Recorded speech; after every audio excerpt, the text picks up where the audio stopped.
歡迎大家翻嚟九龍灣 Mega Box 10樓嘅 Mega East 溜冰場。今日我哋好緊張啊！睇咗兩場好緊張嘅比賽，一場就係呢個高級對呢個 Greater Bay Lions，第二場呢就係 CSA 對呢一個嘅香港颱風隊。高級班第一場嘅準決賽呢就5-0係贏咗，就先進入咗決賽。咁響第二場嘅準決賽呢就 CSA 係爆冷被呢。係呢一個香港颱風隊係擊敗咗，咁當然啦，香港颱風嘅家長，我覺得應該絕對唔會覺得係爆冷啦。咁但係站在統計數字嘅立場嚟講咧，係爆冷嘅。咁所以咧我亦都就即刻就做咗個時間表嘅，咁就係下一場比賽啊，就會係咧下一次嘅比賽就將會係響5月17號啊，唔好記錯，5月17號咧就係會翻嚟我哋 Mega East 度進行銅牌戰。同埋金牌戰嘅銅牌戰將會係 CSA 係對戰呢個Greater Bay Lions 啊，呢個大灣獅子隊。咁而金牌咧就將會咧係由高級同埋香港颱風係爭奪㗎。咁就當日就得兩場比賽嘅啫，8:45分同埋咧係9:50分。我估唔會9:50分開波㗎啦。我強烈就要求就大會咧就係更改呢個時間，因為你嘅頒獎啦、頒下獎牌嗰啲，你點都會 delay 㗎嘛，係咪先？咁所以就我已經同我側邊呢個好渺小嘅工作人員，但係好強大嘅，就提醒咗啦。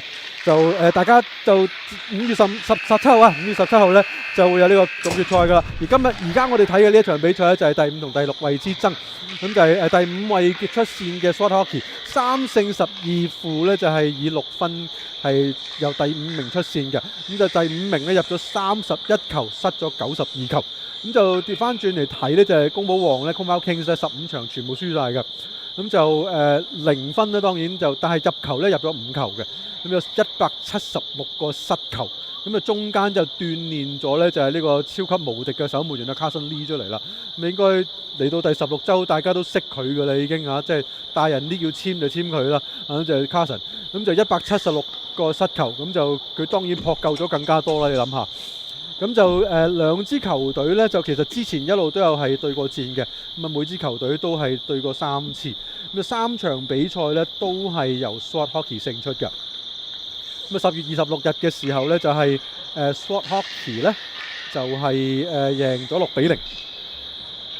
1月11號咧 Sword Hockey 贏12-1，咁啊當時咧就KPK Ian Jang 就為佢哋嘅球隊咧就射出咗今屆賽事嘅第一個入球。咁而3月1號咧就係 Sword Hockey 4-0咧就贏咗 KPK 嘅。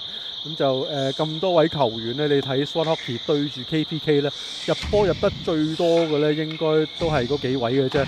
阿 Carl Chang 啦、Will Chin 啦、武南啦、Hinson Lam、Nathan Lam 等等。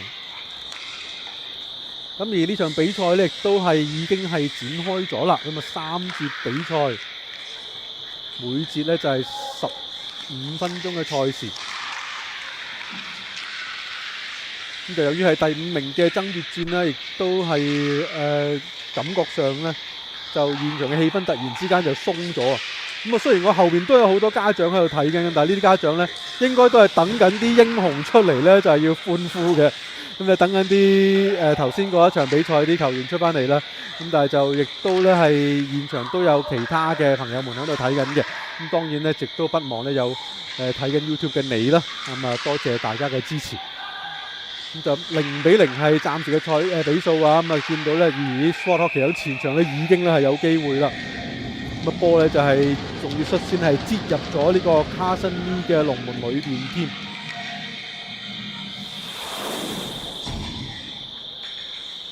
咁呢度見到咧就係窄角度，其實都係膠波嚟嘅，龍門前面 rebound 彈得好曳啊！咁但係呢邊咧就係擠出嚟，本來咧射波嘅球員咧就應該都係困到棍嘅，就但啱啱偏偏就困到個 Carson 嗰支棍呢個波擠高咗咧，彈入咗網。咁所以射入波咧21號嘅Hinson Lam 呢邊咧 Sword Hockey 又有另外一個機會啦。咁 Sword Hockey 對住 KPK 嘅3場常規聯賽嘅賽事咧，3場夾埋 Sword Hockey 咧就入咗22球波。咁 KPK 只入咗一球，但係咧，但係啦，永遠都有個但係嘅，就千祈唔好忘記咧，就 KPK 咧，其實響聯賽嘅尾嗰幾場咧，就加入咗幾位，都唔係加入嘅，係回歸咗幾位咧，本來響名單上面一路都有，但係初段一路都冇出嚟比賽嘅一啲實力比較強勁嘅球員。咁啊，比較值得印象深刻嘅咧，就係有佢哋嘅死啦！一時之間冇咗個名喺度。有 Owen Lam 啊，Owen Lam 啊，有 E-Pan 嘅一對仔仔啦 ，Henrik 同 Daniel 啦。咁就呢3位嘅加入咗之後，其實成隊波咧，佢嗰條 line 係生猛咗好多。咁我嘅理解就係姓彭氏兄弟就唔係場場嚟得嘅。咁佢哋總之到咗嗰場比賽咧，就同阿 Owen 佢拍，其實都拍得幾好睇。咁就之後嗰幾場都開始有波入。咁要睇下今場比賽咧有冇佢哋嘅蹤影響處先知啦。翻晒加拿大去讀書，咁就讀書都係啱嘅，就冇錯，讀書都好嘅，就唔好似叔叔咁樣讀得書少，有陣時望到啲球員啲名都讀唔翻。咁就會俾人笑嘅。咁亦都有個情況，就因為今日都當係呢一個 playoff 嘅比賽嘅，咁所以咧就係 playoff 嘅比賽嚟嘅。我身邊好強大但係好渺小嘅工作要提醒我。咁但係就所以常規聯賽冇參與冇超過8場，唔夠8場嘅球員咧，就唔能夠參與季後賽嘅賽事。咁所以咁就冇得講啦。咁呢場應該你真係純粹睇呢個統計嘅話咧，呢場都係 Sword Hockey 嘅天下㗎啦。咁當然頭先我哋睇到嘅就係呢一個嘅季後賽咧，其實同常規賽嘅賽果咧可以係好唔同嘅。咁啱啱嗰場我哋見到咧就係颱風隊淘汰咗呢個熱門嘅 CSA， 就真係最典型嘅例子嚟㗎啦。咁只不過咧就我平時睇 NHL 咁就可能會覺得係啊，即係咩 playoff is a new start 係咪 new chapter 係咪？之前嗰啲洗晒佢，咁我諗平時睇呢啲應該都冇啊。原來有嘅喎，大家今日就真係見識到啦。但係而家就 Sword Hockey 就贏緊2-0啊！我哋就亦都可以望一望頭先入波嗰個嘅入球啊！咁其實都係喺龍門前面咧，就都係混戰嚟㗎啦。龍門前面一大堆人，咁將個波就擠入咗龍門裏邊。咁而家咧就係 Sword Hockey 嘅入無人之境啊，賣到龍門前面㗎啦，咁自己帶住波兜翻出嚟，再兜翻入去。呢個真係犀利啊！11號嘅 Rocky 啦 ，Rocky 亦都係陣中其中一名主力嘅球員嚟嘅。咁印象最深嘅咧就係 Rocky 咧響聯賽嘅佢哋呢隊波聯賽嘅第一場波咧就對住 KPK 啦。咁當場比賽咧 Rocky 就個人咧就連入2球波。咁就總共6-0咧，就係贏咗對住 KPK 嗰場比賽。Sword Hockey 大棍將個波打落去底線，咁你見到 KPK 今場比賽咧，咦？我突然之間先發現鏡頭咧就睇唔到嘅，咁就我哋呢邊望過去咧，就 KPK 嘅後備球員席咧，我呢邊睇咧得2丁人嘅啫。教練咧喺條柱後邊，我嚇死我以為冇教練添。冇錯，而家教練就走翻出嚟啦。咁好彩我身邊嘅工作人員提我，因為真係有教練嘅。咁就你見到 Sword Hockey 人才仔仔啦。咁我後面都有啲家長喺度嘅，但係啲家長就唔可以落場打波，超齡啊嗰啲。咁就冇辦法可以落場打波，我都好想落場啊。咁但係你見到就 KPK 嘅 bench 咧就真係慘啦。咁我過去都曾經打過一啲咁嘅波嘅，我都預咗球隊係有唔夠人嘅情況。咁我陣間再講俾你聽。咁總之而家咧話俾大家聽先咧，3-0，唔係2-0，係冇入到。我俾慢鏡大家睇。我都真係驚啊！頭先以為我自己真係見到啲唔知乜嘢添。咦？點解球冇咗個教練嘅咧？原來縮咗響龍條柱後邊。OK 啦，咁即係大家鏡頭個角度啦，就可能睇唔到。就 KPK 嘅 bench 得2個人嘅啫。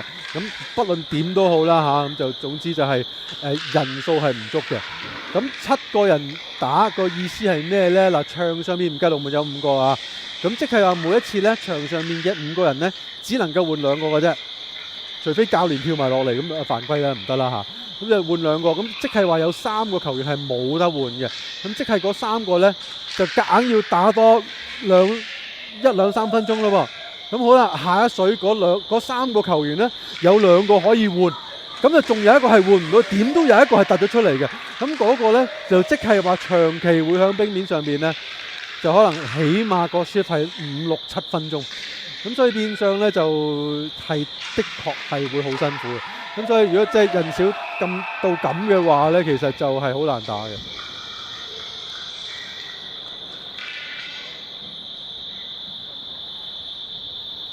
咁就眨下眼就3-0啦。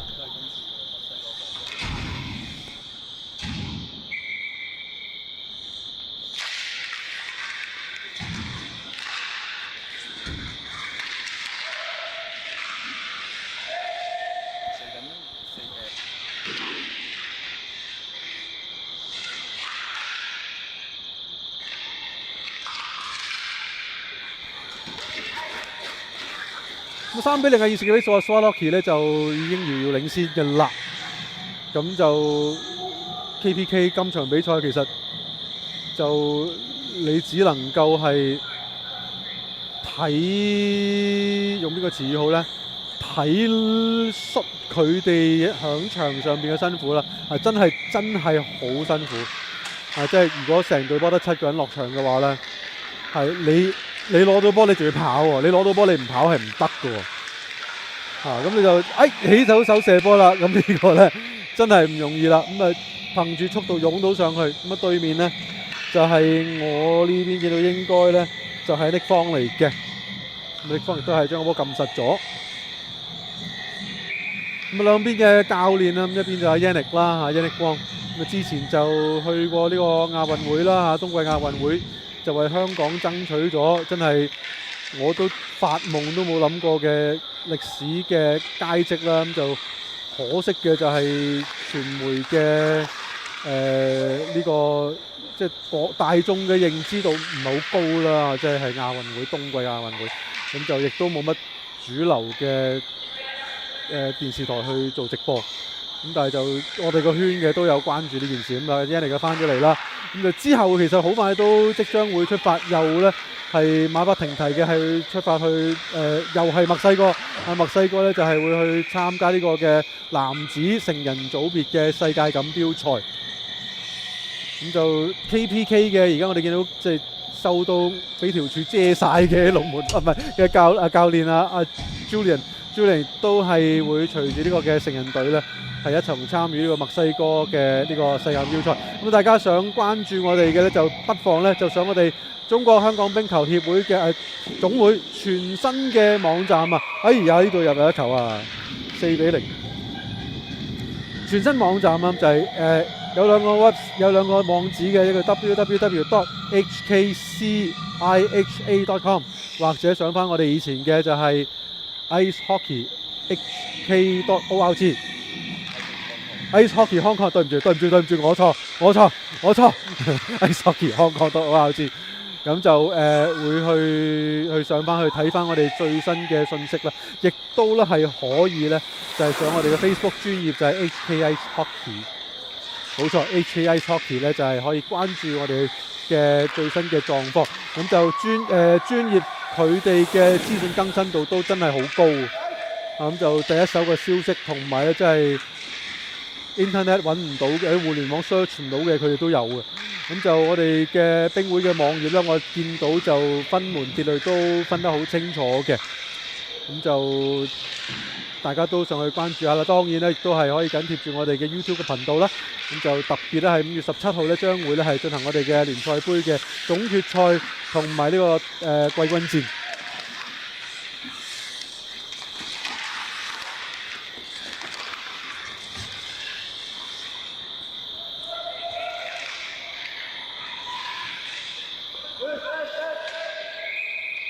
咁球證亦都吹停比賽啊！第一節剩翻3分40零秒左右嘅時間。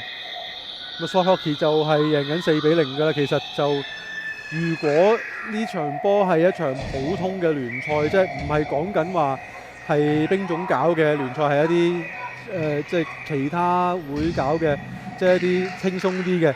咁其實打到呢啲地步咧，大家其實可能就會覺得喂，即係兩邊教練會傾偈嘅，不如即係我分啲人俾你，大家撈亂打啦。即係如果咁樣打落去咧，其實都痛苦。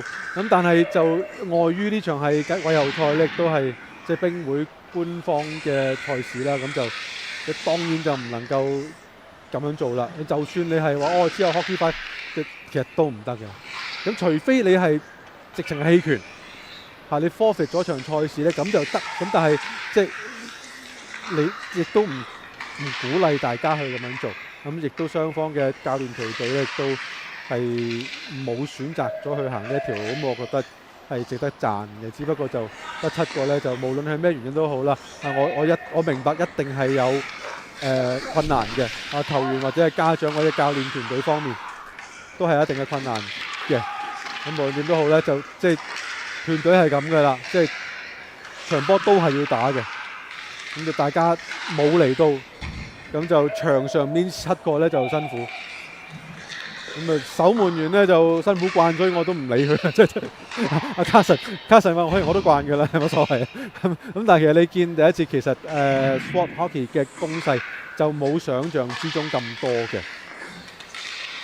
咁而Compound Kings 咧亦都係攞到波咧，就真係搏命係將個波湧上前場，唔流力嘅真係係好值得鼓勵嘅一班小朋友嚟嘅。呢邊你見到咧就係 Sport Hockey 將個波係猜到過嚟藍線，一個嘅反手咧係交橫，咁球證就示意就越位在先。咁就越位嘅就64號嘅 Daryl Young， 爭波嘅21號嘅 Hinson Lam， 佢頭先入咗波噶啦。咁啊 Hinson Lam 旁邊有 Edgar 咯。Edgar 就我嚟緊夏天同佢係隊友喎。某啲聯賽、某啲業餘好輕鬆低層次嘅聯賽啦嚇，咁亦都好似係 Hockey 5都會有機會係做隊友嘅。咁就多多指教 ，OK？ 跨世代嘅一個隊友，唉，好唏噓啊！今日睇完呢啲比賽，冇啊，我啲開心啲嘅事啊！呢場波呢次比賽剩翻40秒左右，嗱，咁就 Sport Hockey 暫時都仲係贏緊4球嘅。咁 Kings 咧就雖然即係得7個，咁但係都叫做係頂得住。咁Carson 亦都係將波接實咗，咁亦都係有少少推撞啊。咁Carson 似乎就唔滿意咧，就係球證吹咗雞咧，就進攻嘅球員咧支棍都有少少動作。咁呢啲就係守門員嘅即係最唔中意嘅事嚟㗎啦。咁就進攻球員有陣時真係唔係好為意嘅。咁剩翻最後3秒鐘啦，咁終於咧可以為 KPK 嘅7位球員咧就換嚟嘅休息嘅機會。咁我相信球證們咧亦都會特登咧係拖長少少呢個休息嘅時間嘅。我係球證我就會咁做啦。咁當然主席會唔高興啦，咁但係就點都好啦，我都唞唞先，翻嚟我哋繼續睇第2節嘅比賽。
咁啊，第二節正式開始啦，又係另外15分鐘嘅賽事啊。咁啊，4-0係現時嘅比數。黑色衫、紅色膊頭嘅就係 Sport Hockey 啊，就向呢個常規賽第5名出線嘅。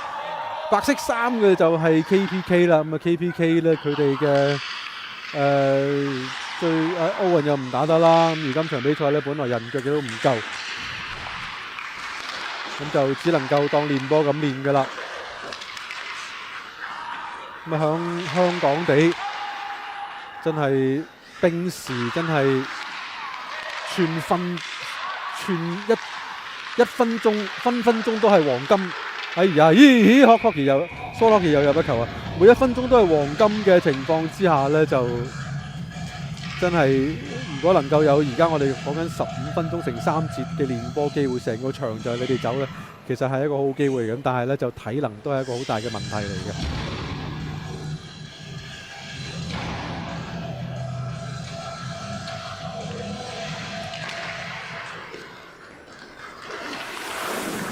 我剩翻13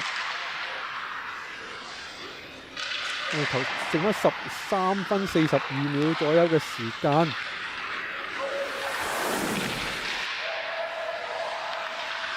Sport Hockey贏緊5球啦。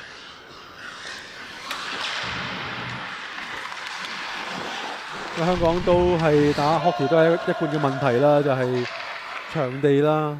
咁其實就而家場地相對我以前打波嘅時候 ，which is 好多年前啦，都多咗好多噶啦嚇，即係合資格，即係大場啦，我哋嘅大場細場大場，即係就咁諗都起碼諗到3個出嚟啦。有一個就喺離島，有一個就響九龍東，有一個就響新界東。咁就其實場地叫多，咁但係就打嘅人亦都越嚟越多啦。比賽越嚟越多啦。積極推廣呢個運動嘅組織，亦都不斷嘅係有做出好多嘅努力。咁而亦都係只能夠希望係嚟緊嘅場地呢，係可以越做越多。咁就要即係假如即係唔知點解你睇緊呢一個 channel，又睇到呢場波，又聽到我講，而你係一個好多個億嘅富翁嘅話，咁就不妨考慮起一個，然後就我相信即係冰會，即係冰總就會好多謝你嘅支持嘅，即係或者即係好多家長睇，喂，不如我哋夾錢起個冰場 OK 啊，有地就得㗎啦，總之就即係香港人就好犀利嘅，即係無論咧點都好咧，都諗到啲好聰明嘅方法咧。係可以解決到眼前大家都覺得係解決唔到嘅問題嘅，咁就用香港人嘅智慧。其實而家我哋喺香港有呢幾個冰場，全部都係商場嘅冰場嚟啫嘛，係咪先？你睇下 Mega Box 10樓嘅冰場喎，我帶啲外籍球員嚟香港話你個冰場10樓喺10樓10 floor 啊？咁我係啊，咁即係佢哋會覺得係不可思議。咁但係呢啲就係香港人嘅智慧啦。即係點樣整個冰場咧？即係我冇辦法好似外國咁起一個冬，咁然之後裏邊就有個場，就個場乜都冇，就係得個冰場。香港做唔到啊，可能將來有，而家冇。咁但係就唔合乎經濟原則咯。即係能夠係好啲嘅就係喺商場裏邊揾個位。呢個係亦都係正正我哋 Mega Ice 呢一個冰場喺香港即係都立足咗咁多年啦，大大小小嘅賽事都辦過。一啲都好經典嘅賽事啦，好有歷史性嘅，即係歷史性嘅價值嘅一啲嘅賽事都喺呢度舉辦過。咁就今日睇住呢班年輕人呢，就打咗2場嘅準決賽分咗2支嘅金牌戰嘅隊伍啦，2隊銅牌戰嘅隊伍啦。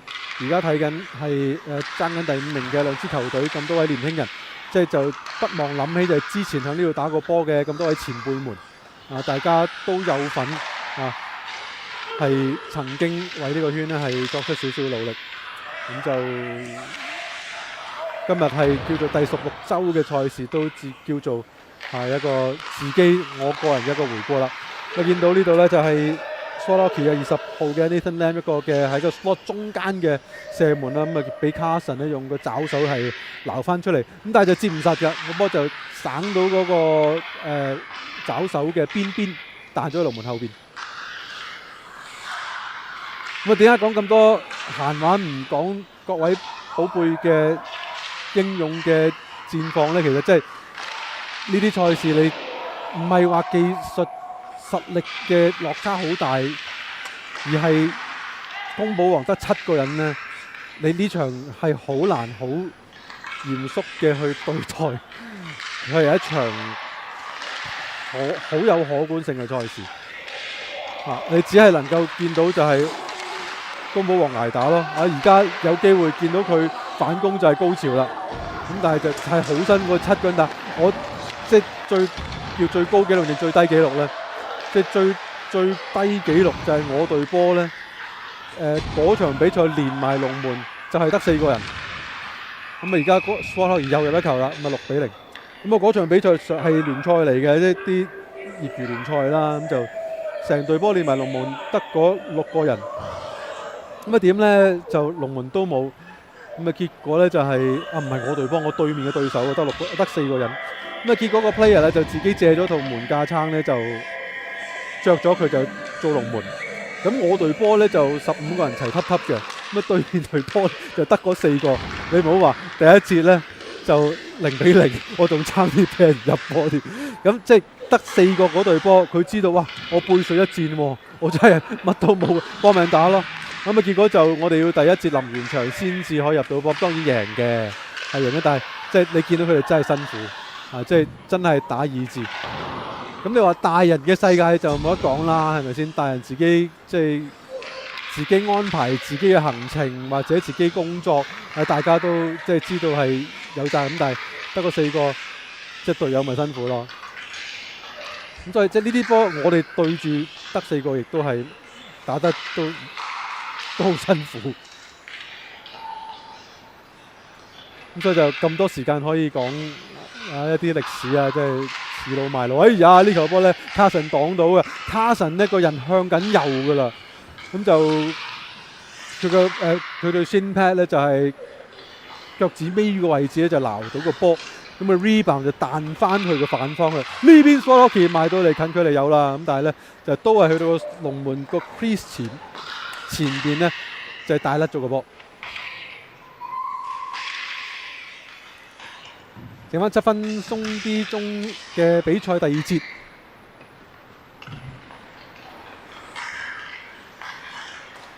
SWAT Hockey 一個遠射，應該係 Daryl Mong 嚟嘅。一個遠射咁啊，守門員擋到。Daryl Mong 9號。咁啊，今個星期係第16個星期㗎啦，咁就中間就計埋我嚟唔到嗰場比賽呢，咁就有播咗15場15週嘅賽事。咁有好多球員，其實我真係第一個星期嚟，我真係唔係識得好多嘅。哎呀，SWAT Hockey有一球，咁啊守門員一隻手撈上嚟，咁啊波就彈咗出去龍門外邊。都仲係7-0，咁就好多球員都唔識嘅，咁特別開頭就真係又要 mark number 啦，又要望住張貓紙望翻啲人。而家去到我自己嘅第15個星期，聯賽第6星期呢，其實有好多球員都開始知道嘅。9號見到個蒙字，諗住Daryl 嚟嘅，咁啊見到11號Rocky 嚟嘅，咁啊 Carson 而家都唔使睇 Carson Lee。咁隊波就得佢一個龍門，後備都冇嘅。咁就即係如果公保王對着其他隊，通常噏得最多嘅就係卡神個名㗎啦。亦都見到佢一路有進步啦。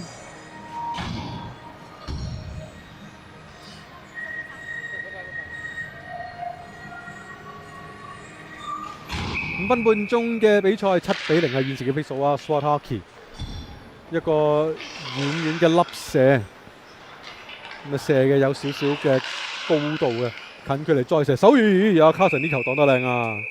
咁啊 SWAT Hockey 27號 Edgen 咧就喺龍門正前方都好有利嘅射波位置㗎啦。咁佢射個位都靚嘅，咁啊攞遠處中間少少，又唔係地波嚟嘅。咁啊卡神就冇落地啊，咁就機警啊！呢球波救得靚。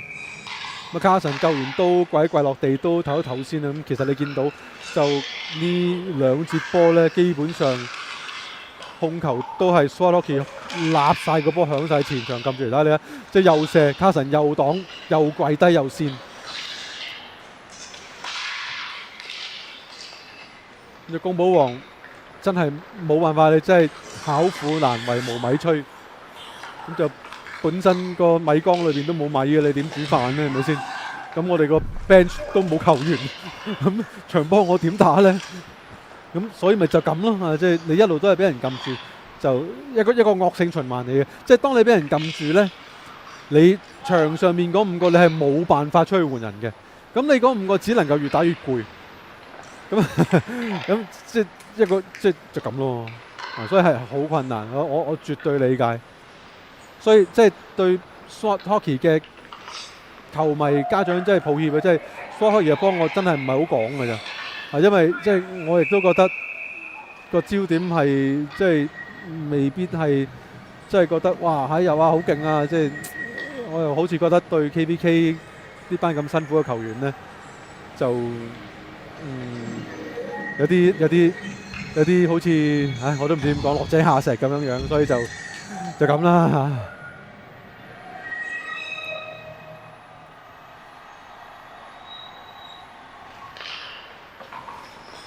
Darryl Monk 攞到自己隊友嘅 face off， 即刻咧就係將個波向前傳送。咁 KPK 攞到波就大棍將個波解圍㗎啦，波咧就有趣喎，過唔到對面底線就冇icing喎。咁就假如我係主裁判或者邊線員嘅話，遇到呢啲波咧，我就未必真係會好 official 咁樣去走去嗌icing㗎啦。咁就如果可以俾到KPK 啲球員唞下，我就俾佢哋唞㗎啦。呢個係人性，係人之常情嚟嘅。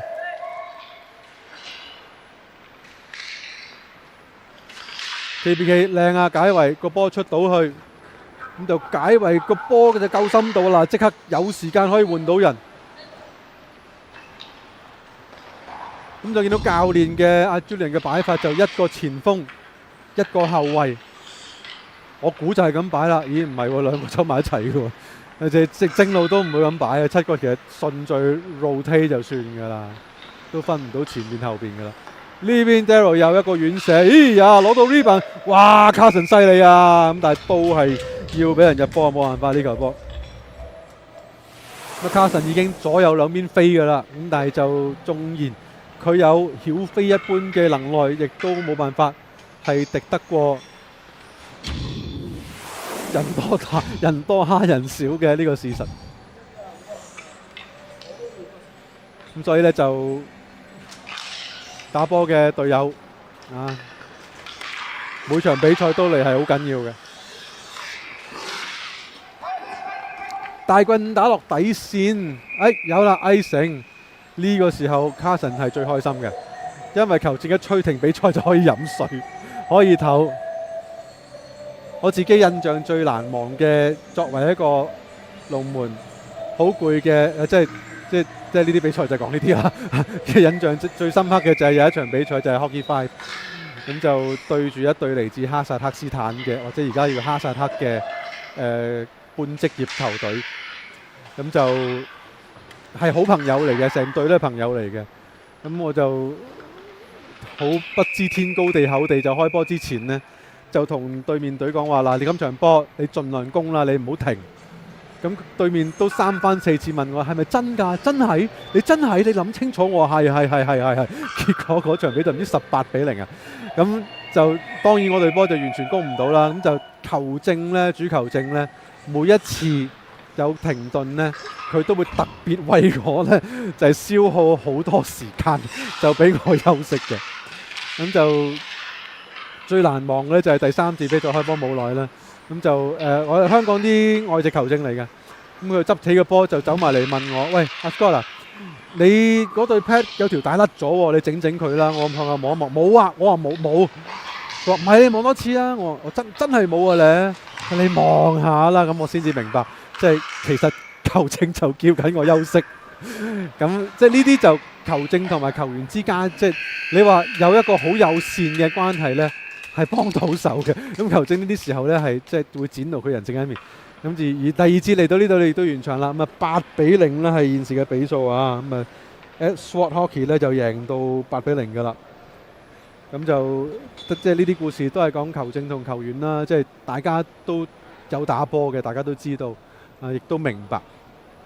咁就只要喺場上面大家能夠互相都係保持友善嘅關係、友好嘅關係，其實真係冇嘢係唔可以商量嘅。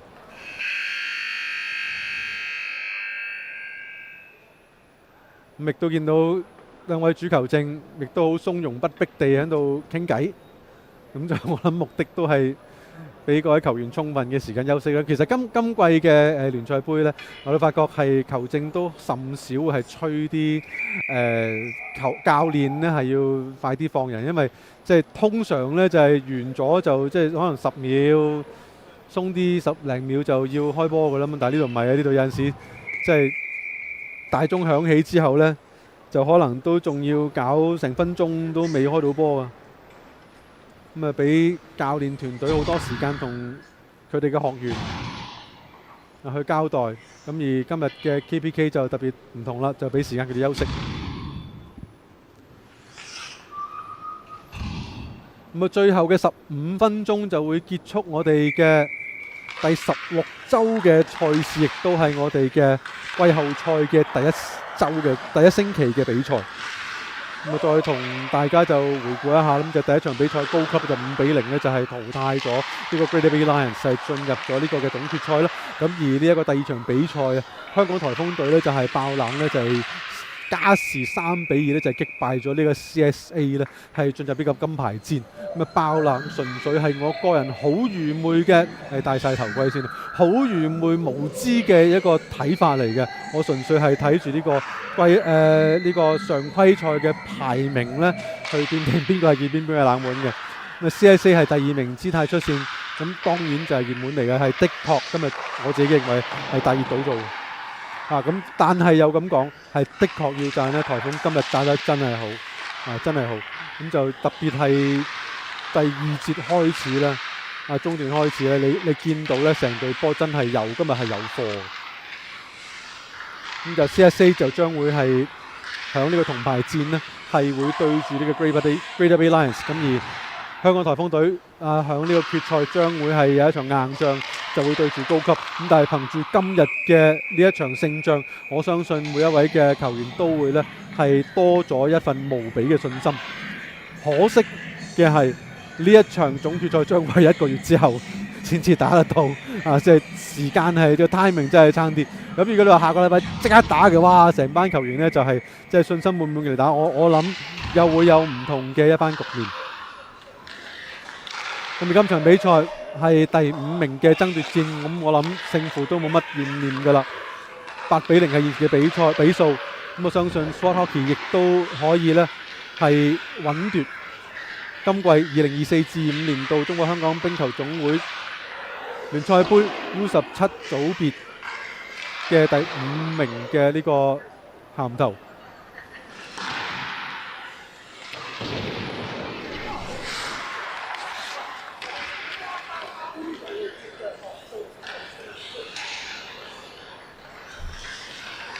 咁而不忘亦都要多謝係支持咗我哋好耐嘅咁多私營嘅機構啦，一啲嘅慈善基金啊。咁而家個 screen 都 show 緊出嚟，咁就係一路有佢哋嘅支持咧，就係幫助我哋冰總係搞呢一個嘅聯賽杯。咁就實際上如果能夠有更加多嘅善長人翁能夠可以係出錢出力嘅話呢，我相信冰會能夠可以搞到更加多嘅賽事同埋活動。所以就如果係睇緊嘅你哋，亦都有呢個心有呢個嘅能力嘅話呢，都不妨呢就聯絡我哋嘅冰總啦。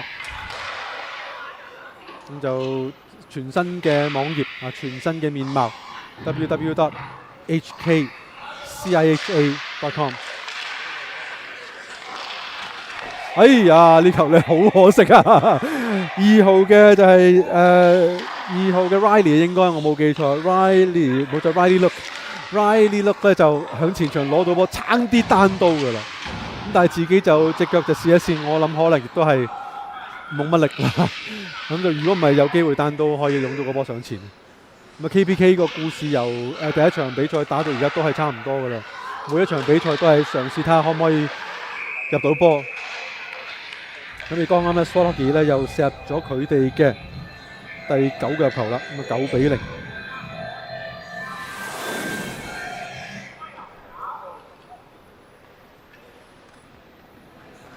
咁啊嗰頭講就係我哋冰會嘅網頁啦，亦都係要請大家關注我哋 Facebook 嘅專頁啦 ，HK Ice Hockey， 咁就我哋官方嘅 Facebook 專頁啦。咁當然啦，就係睇緊嘅睇重播嘅又好，睇直播嘅又好。我哋 YouTube 嘅頻道咧，其實睇到而家咧，我哋今季搞咗咁耐，我哋都有340幾位嘅訂閱嘅人數噶啦。咁就冇諗過，真係冇諗過，咁啊多謝大家啦。咁就希望能夠咧喺嚟緊呢一年可以突破500啦。咁就就最好啦。咁我哋就多謝咁多位嘅支持嘅。咁而真係今季嘅聯賽杯咧，係非常之感謝大家。亦都係有球證停頓嘅時間。咁啊見到球證吹停咗比賽咧，亦都唔心急住嘅係話要去執波。亦都見到呢個情況就係 Kung Pao Kings 係佢哋冇辦法到係寧願4個人喺平面上邊即係冇得唞啊！咁啊而家啱啱先走翻第5個出嚟，咁啊仲要打尾場，咁啊今場比賽翻屋企咧就都要好好唞唞啦。好彩就聽日星期一。咪希望咁多位朋友仔嘅功課都做晒啦，聽日可以好好地休息。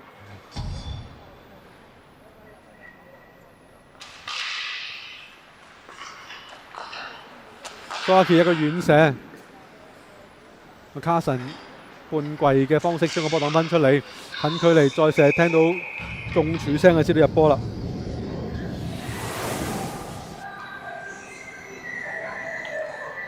呢球先至啱，咁 Swarovski 贏到10-0。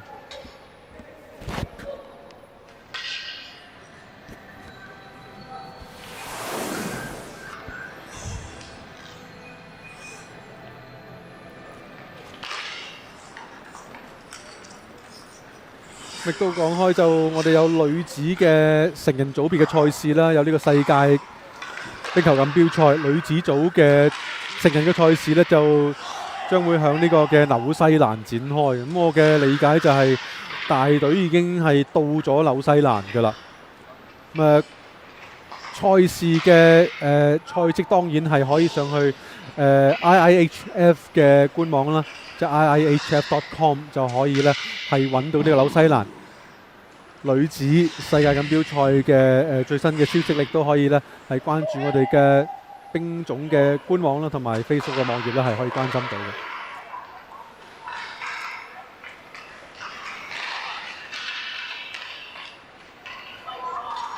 嘅。見到就宮保王前鋒都好勤力㗎，咁呢邊呢係追緊上嚟99號。咁將個波係嘗試係湧上前場，99而家 Isaac 嚟嘅。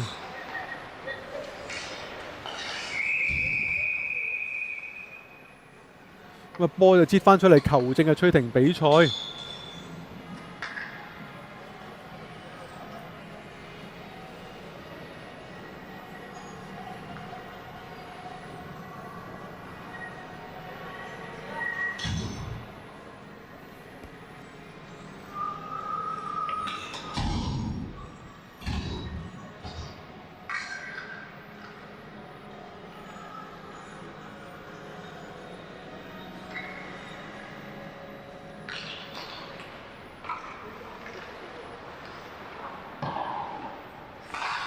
10-0嘅現時嘅賽事啊，第3節剩翻6分半鐘左右啊。咁啊，女子嘅世錦賽啊，咁啊響呢個紐西蘭即將要舉行，係咪即將要舉行啊？咁就大軍已經到咗㗎啦，咁啊剛啱呢就集訓2日先，OK，咁我哋就冰會都好犀利啊，咁就好多嘅教練團隊呢都一齊過晒去㗎啦，咁就紐西蘭，咁就期待佢哋呢係可以爭取到好嘅成績。第一場會對比利時，4月14號。咁啊，大家就關注啦。咁啊，同組有啲咩其他球隊啊？Good question 。我問咗啲唔應該問嘅問題，我好耐冇問呢啲問題。係有紐西係有紐西蘭嘅，澳洲可能有澳洲，我唔知道。有嘅，咁就應該係應該係啱啱升班，今年升班嘅嚇。咁啊上年呢就其實都有好多嘅佳績嘅。咁啊，其實就上年呢男子隊當然有好成績啦，攞咗銅牌翻嚟啦，大人隊。咁就但係呢，我自己當時嘅覺得呢，就女子隊升班嗰個嘅成績呢，其實係更加緊要，因為係升班。啊，男子隊攞個銅牌冇班升嘅。啊，你計翻總排名其實係同之前一樣。咁所以女子升班係好緊要 ，U18 升班就係好緊要。佢總之冰球升班咧係好大件事嚟嘅，即係你攞個獎牌咩顏色唔緊要，你升到上去嗰下緊要。咁而咧升到上去唔降翻落嚟咧，又係另外一個層次嘅成就嚟嘅。冰球嘅世界國際冰球好得意嘅，即係每一個組別之間嘅實力嘅落差係好大，所以你經常見到升降機球隊啊，你可能喺下邊嘅組別贏到開項咧，你上邊係輸到係場場都即係俾人係失歐嘅，咁所以就能夠維持到唔降班已經係一個好犀利嘅一樣嘢。咁所以今年港隊我印象中就係 U18 咧就即係唔降班係一個好勁嘅一個，仲我聽講咧就係印象之中係仲要贏到即係一啲好緊要嘅比賽，咁就係一啲好好嘅成績嚟嘅。咁而女子隊今屆嘅世錦賽，佢哋嘅重任就係要留班，讀書留班唔好嘅，咁但係咧對於打 hockey 嚟講，留班就好緊要啊！留到班就即係代表到你有實力。係呢一個嘅可持續嘅實力係可以留到響呢一個上游嘅上一級嘅水平嗰度，咁所以我哋就祝願呢就係呢個女子隊付出咗好多噶啦，班女仔我知道嘅練波嘅時間啦、金錢啦各樣咧都係付出咗好多噶啦，咁就血汗啦等等，咁但係青春就係咁噶啦。雖然陣中有啲青春唔好講啊，嘿。大家都係朋友啊！青春好，呢啲唔係呢就係熱血，冇錯，熱血好緊要嘅，冇錯。能夠一齊，大家好朋友嘅一齊去打個比賽係好開心嘅事嚟嘅，同一個目標啊！祝願佢哋能夠凱旋而回啊，成功嘅護級。咁啊，眨下眼。講咗好多嘢啦，剩翻3分鐘唔夠啦，耶！咁而比賽咧就11-0 Swanlocky 咧係贏緊啦，即係大家唔好覺得我唔尊重，即係呢啲波係咁噶，冇辦法噶啦，只能係咁講。唔通我而家 Swanlocky 又入波啦，哇又入波啊又入波，唔通咁講咩？係咪先？即係俾大家少少尊重啦。喺11-0，我相信呢個賽果大家都唔想啊，冇錯，大家都唔想，咁就大家都希望有一場。即係公平少少嘅一場比賽，咁但係有陣時就係咁樣嘅啦。咁就掌聲係要送俾贏緊11-0嘅 Swanlocky 啦。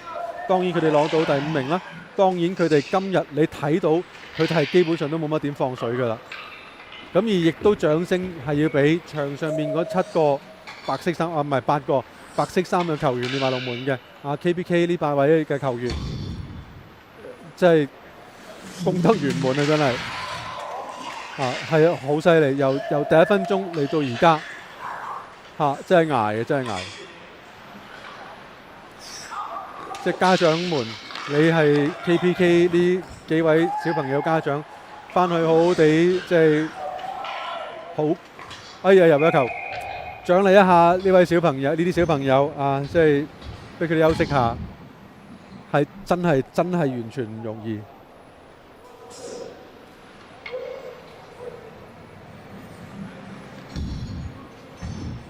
就點樣可以俾到一個接近啲大家能夠理解到少少嘅一個比喻呢？就好似踢足球啦，唔係打籃球 ，OK？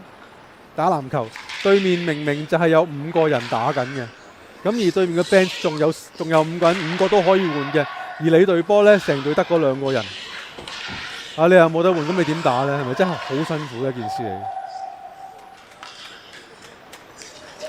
咁所以就完場兩隊都值得鼓勵啊，值得嘉許啊！佢哋嘅體育精神啦啊，我覺得係值得鼓勵嘅。